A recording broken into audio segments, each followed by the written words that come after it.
তেলাওয়াত শুদ্ধ করে শেখার চেষ্টা করে, সেই মাত্র নবীজির ওই সুন্নাত পালন করলো। জোরে বলেন সুবহানাল্লাহ। তার কারণ নবীজি কোরআন পেয়েছেন 40 বছর বয়সে।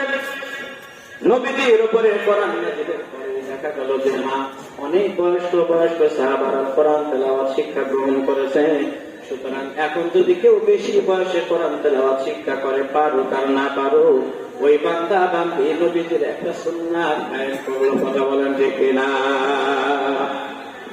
ছোট মানুষ যারা, বাচ্চা মানুষ, তারা তো শিখতেছে, এটা তো আলাদা। কিন্তু বয়স হওয়ার পরেও যদি কোরআন শিক্ষা করে, বুঝবেন সে নবীজির মজবুত এক সুন্নতকে আঁকায়। এজন্য বাবা, কোরআন ছাড়া আমাদের কোনো গতি নাই। হাদিসের মধ্যে আছে, আমরা যদি নামাজও পড়ি, নামাজ পড়ার পরও একটা নেক আমল করবেন। কি করবেন? একটা নেক